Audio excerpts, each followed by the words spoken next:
अक्टूबर 2024 से लेकर 4 फरवरी 2025 तक उल्टी चाल चलेंगे, यानी कि देवगुरु बृहस्पति वृषभ राशि में वक्री होंगे। तो गुरु के वक्री होने का प्रभाव वृषभ लग्न या वृषभ राशि वालों पर किस प्रकार से पड़ने वाला है, देवगुरु आने वाले समय में आपके जीवन में कौन सी 4 महत्वपूर्ण घटनाएं घटित करने वाले हैं, विस्तार से इस वीडियो में हम जानेंगे। लेकिन उससे पहले यदि आपने चैनल को अभी तक सब्सक्राइब नहीं किया है तो चैनल को सब्सक्राइब कर लीजिएगा, नोटिफिकेशन बेल को ऑन कर लीजिएगा। वृषभ राशि वालों, जब हम बात करते हैं देवगुरु बृहस्पति की, तो आपकी राशि से प्रथम स्थान यानी लग्न भाव से ही गुरुदेव बृहस्पति का गोचर हो रहा है, जो कि बृहस्पति 9 अक्टूबर से लेकर 4 फरवरी तक वक्री रहेंगे। ऐसी स्थिति में गुरु का यह वक्रत्व काल आपके जीवन में कई क्षेत्रों में सकारात्मक बदलाव लेकर आने वाला है। वही कुछ क्षेत्रों में आपको चुनौतियों का सामना करना पड़ेगा। विशेष तौर पर हमारे ज्योतिष शास्त्र में गुरु को जान, धर्म, शिक्षा, संतान, संतान का सुख, संतान से मिलने वाला सुख, व्यक्ति के जीवन में जो परेशानियां होती हैं, लास्ट स्टेज में उन परेशानियों से बाहर निकालने का जो काम करते हैं वो बृहस्पति ग्रह ही करते हैं। ऐसे में वृषभ राशि वालों, प्रथम स्थान में गुरु के गोचर और वक्री होने की वजह से आपके व्यक्तित्व में निखार देखने को मिलेगा। आप नई नई चीज़ों की तरफ अट्रैक्ट होंगे, नई चीज़ें पढ़ना, नई चीज़ों की तरफ आप अग्रसर होंगे। साथ ही आप देख पाएंगे कि समय अवधि के दौरान आपका जो माइंड सेट होगा वो नॉलेज गेन करने की तरफ रहेगा। आप स्किल से रिलेटेड कोई ना कोई चीज़ सीखने की तरफ जा सकते हैं, तो यह स्थिति बहुत बढ़िया रहेगी। जब देवगुरु बृहस्पति आपके लगन से गोचर कर रहे हैं, देखिए आपके 8वें और 11वें भाव के स्वामी होते हैं, तो हम ये कह सकते हैं कि यह समय आपके लिए इच्छा पूर्ति का भी हो सकता है। आपकी कोई बड़ी इच्छा पूर्ण हो सकती है इस दौरान। और ये अष्टमेश होकर लगन में जा रहे हैं, तो थोड़ा सा स्वास्थ्य के लिहाज से भी आपको अपना ख्याल रखना पड़ेगा, क्योंकि यहाँ पर हो सकता है कि कभी कभी आप अपने आप को बहुत ही सकारात्मक महसूस करेंगे, बहुत ही पॉजिटिव इंटेंट के साथ में आप आगे बढ़ेंगे, कॉन्फिडेंस लेवल आपका बहुत अच्छा रहेगा। लेकिन कुछ समय बाद ऐसी परिस्थितियाँ बनेंगी कि आप बहुत ज़्यादा नेगेटिव हो जाएंगे, मन में बहुत ज़्यादा ख्याल आने लगेंगे। तो इन तमाम चीज़ों से बचने की आवश्यकता है, क्योंकि ये अष्टमेश होकर गोचर कर रहे हैं आपके प्रथम स्थान से। हालांकि शास्त्रों में यह भी कहा जाता है बृहस्पति जिस भाव में बैठते हैं उस भाव का नाश करते हैं। तो मैं आपको स्पष्ट कर दूं कि यह आपके व्यक्तित्व के लिए अच्छा है, नॉलेज के लिए अच्छा है, ठीक है, धर्म कर्म के लिए अच्छा है, लेकिन थोड़ा सा अपने हेल्थ को लेकर आपको अवेयर रहने की आवश्यकता है, तनाव से बचने की आवश्यकता रहेगी। देवगुरु बृहस्पति जो पंचम अमृतमयी दृष्टि है वह आपके 5th हाउस पर पड़ रही है, जहां पर केतु देव विराजमान है कन्या राशि पर। इसका मतलब यह है कि यह समय आपके जीवन में संतान के लिए अच्छा रहेगा। संतान की प्रगति होगी, संतान को लेकर कोई शुभ समाचार की प्राप्ति, संतान के करियर को लेकर कोई परेशानी, संतान के शादी विवाह को लेकर कोई परेशानी थी, वह परेशानी आपकी दूर होगी, संतान की हेल्थ अच्छी होगी। तो यहाँ पर संतान को लेकर बहुत अच्छी आपके लिए परिस्थिति बन रही है। वही जो लोग स्पोर्ट्स के क्षेत्र से जुड़े हैं, किसी भी प्रकार से कंसल्टेशन का काम करते हैं, टीचिंग लाइन के अंदर जुड़े हुए हैं, बहुत अच्छा समय रहेगा। चाहे आप प्राइवेट सेक्टर के अंदर ही टीचिंग वगैरह कर रहे हैं, कोचिंग दे रहे हैं बच्चों को, या ऑनलाइन क्लासेस लेते हैं, यह समय आपके लिए अच्छा है। शिक्षा के क्षेत्र में आपको सफलता मिलेगी, संतान की स्थिति बेटर होगी। वही प्रेम संबंध के मामलों के लिहाज से भी देवगुरु बृहस्पति का यह वक्री काल अच्छा रहने वाला है। प्रेम संबंधों में प्रगाढ़ता देखने को मिलेगी, प्रेमी प्रेमिका एक दूसरे के साथ में अच्छा क्वालिटी टाइम स्पेंड करेंगे। हाँ, ये बात स्पष्ट तौर पर बता दें कि समय अवधि के दौरान वृषभ राशि वालों, अगर आप अपने प्रेम जीवन को वैवाहिक जीवन में तब्दील करना चाहते हैं, आप प्रेम विवाह की तरफ बढ़ना चाहते हैं, तो यह समय आपको अनुकूलता प्रदान कर रहा है।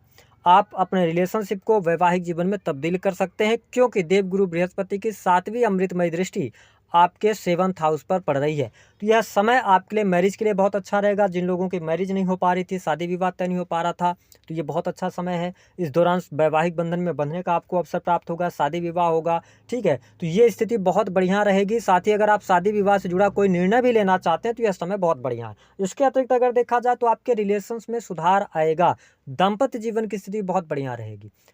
जीवन साथी का पूर्ण रूप से सहयोग मिलना, एक दूसरे को आप समझ कर चल पाएंगे, तो ये स्थिति बहुत बढ़िया रहेगी। जीवन साथी के करियर में उनको तरक्की अच्छी प्राप्त होती हुई नजर आ रही है, तो यह स्थिति मैं बहुत अच्छा देख रहा हूँ। पहले से अगर कोई वाद विवाद, लड़ाई झगड़े की स्थिति थी तो वह भी समस्याएं आपकी समाप्त होंगी, दाम्पत्य जीवन भी आपका काफ़ी अच्छा रहेगा। इस समय अवधि के दौरान एक बात आपको स्पष्ट कर दें कि नए कार्य व्यवसाय की शुरुआत करने से आपको बचना चाहिए। अगर आप किसी भी प्रकार के बड़े इन्वेस्टमेंट की तरफ बढ़ना चाहते हैं, कोई निवेश करने का आपने मन बना रखा है, या किसी नए प्रोजेक्ट की आप शुरुआत करना चाहते हैं, तो थोड़ा सा आप इस समय अवधि को निकालें, क्योंकि यह समय आपके लिए बहुत अच्छा नहीं रहेगा निवेश के लिहाज से, बिजनेस स्टार्ट करने के लिहाज से। तो ध्यान रखें कि जो आपका काम चल रहा है उसी काम को आप आगे बढ़ाकर करने की कोशिश करेंगे तो अच्छा रहेगा। काम कारोबार में लाभ की स्थितियां बन रही हैं, रुके कार्य आपके बनेंगे, गति आपके कार्यों में देखने को मिलेगी, है ना, और साथ ही धन की भी प्राप्ति होगी। तो सप्तम स्थान आपका एक्टिवेटेड है। पार्टनरशिप में अगर कोई कार्य चल रहा था, उसको लेकर कोई समस्या थी, तो वह भी दूर होने वाली है। अब देखें, देवगुरु बृहस्पति की जो नवम दृष्टि है वह आपके 9th हाउस पर पड़ रही है, तो यह नीच की दृष्टि पड़ रही है। ऐसी स्थिति में दो प्रकार की स्थिति आपके साथ बनेगी। आप कई बार बहुत ज़्यादा कंफ्यूज हो जाएंगे। वृषभ राशि के अगर आप जातक या जातिका हैं, तो कई बार आप बहुत ज़्यादा अध्यात्म की तरफ अपने आप को झुकाव करते हुए पाएंगे, यानी कि आपका माइंडसेट होगा ऐसा कि आपको अध्यात्म की तरफ जाना है, तो कभी आप अध्यात्म से हट जाएंगे। ठीक है, तो आप देखेंगे कि धर्म कर्म के कार्यों के प्रति कभी बहुत ज़्यादा इच्छा होना, यानी कि धर्म कर्म के कार्यों से जुड़ना, कभी आप बिल्कुल विमुख हो जाना, तो ऐसी चीज़ों का भी सामना करना पड़ सकता है। हालांकि जो लोग विदेश में रह रहे हैं, विदेशी भूमि से आपको लाभ होगा, विदेश से जुड़े हुए कार्य आपके लिए सफलतादायक रहेंगे। वही कार्य क्षेत्र, जो लोग नौकरी कर रहे हैं, नौकरी के लिहाज से भी समय अच्छा है। काफ़ी लंबे समय से यदि आपकी प्रमोशन रुकी हुई थी, तो प्रमोशन के योग बनेंगे। विशेष तौर पर गवर्नमेंट सेक्टर के अंदर बहुत अच्छा लाभ मिलेगा।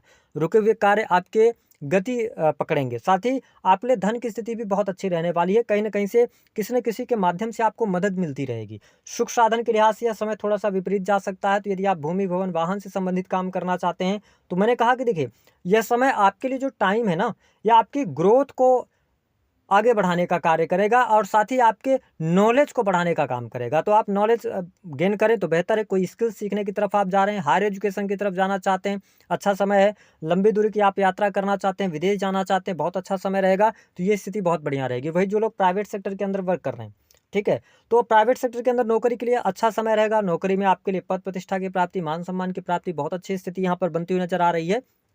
लेकिन ये ध्यान रखने की आवश्यकता रहेगी कि वृषभ लग्न या वृषभ राशि आपकी, धन आपके पास में प्रचुर मात्रा में आ रहा है, धन लाभ आपके लिए बहुत अच्छा होगा। लेकिन इस दौरान अगर आपने किसी को धन दे दिया, उधार दे दिया, तो वह पैसा आपका फंस जाएगा। ठीक है, कुछ लोग आपका, जैसे देखिए, आपके प्रथम स्थान में गुरु जब गोचर कर रहे हैं ना, तो गुरु समान व्यक्ति की गाइडेंस के अनुसार आपको चलने से लाभ प्राप्त होगा। 9th हाउस को भी जुपिटर दृष्टि डाल रहे हैं। ऐसी स्थिति में धार्मिक गुरुओं का सानिध्य या उनके साथ में मिलकर चलना या उनकी गाइडेंस के अंदर चलना, यह आपके लिए ज़्यादा फायदेमंद रहेगी।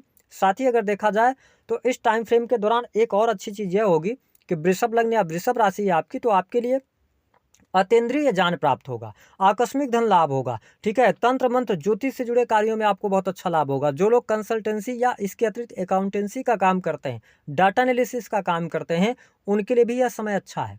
ठीक है, तो कुल मिलाकर वृषभ राशि वालों, अच्छी स्थितियां आपके लिए बन रही है। अब बात करते हैं 4 बड़ी घटनाओं के बारे में। पहली बात तो संतान के सुख, संतान के करियर में सफलता, संतान से रिलेटेड तमाम कार्य आपके पूरे होंगे। दूसरी स्थिति, प्रेम संबंधों में अनुकूलता, प्रेम विवाह होने के योग बनते हैं। तीसरा, दाम्पत्य जीवन आपका बहुत शानदार रहेगा, दाम्पत्य जीवन में कोई समस्या नहीं आएगी। प्रेम विवाह में भी आप अपने प्रेम को तब्दील कर सकते हैं। अगली स्थिति कि आपका करियर अच्छा रहेगा। अगर आप नौकरी कर रहे हैं तो नौकरी में आपको सफलता प्राप्त होगी। हालांकि अगर आप किसी वरिष्ठ उच्च पद पर हैं, है ना, तो आप थोड़ा सा, आपके पीठ पीछे ट्रांसपेरेंसी ना हो, या आप कहीं डॉक्यूमेंट में सिग्नेचर कर रहे हैं या कोई चीज़ लिख रहे हैं, तो बहुत सोच समझ कर आपको लिखने की आवश्यकता रहेगी। उपाय क्या करना है? उपाय के तौर पर तो ये आपके लिए बहुत अच्छे योग कारक प्लैनेट बनते नहीं है, तो आप अपने राशि के स्वामी शुक्र को मजबूत करके रखिए। गुरु लगन से गोचर कर रहे हैं, तो मैं यही कहूँगा कि गुरुजनों का सम्मान कीजिए और पीले रंग के फलों का आप दान कीजिए, तो आपको बहुत अच्छे लाभ मिलेंगे। दी गई जानकारी पसंद आई तो वीडियो को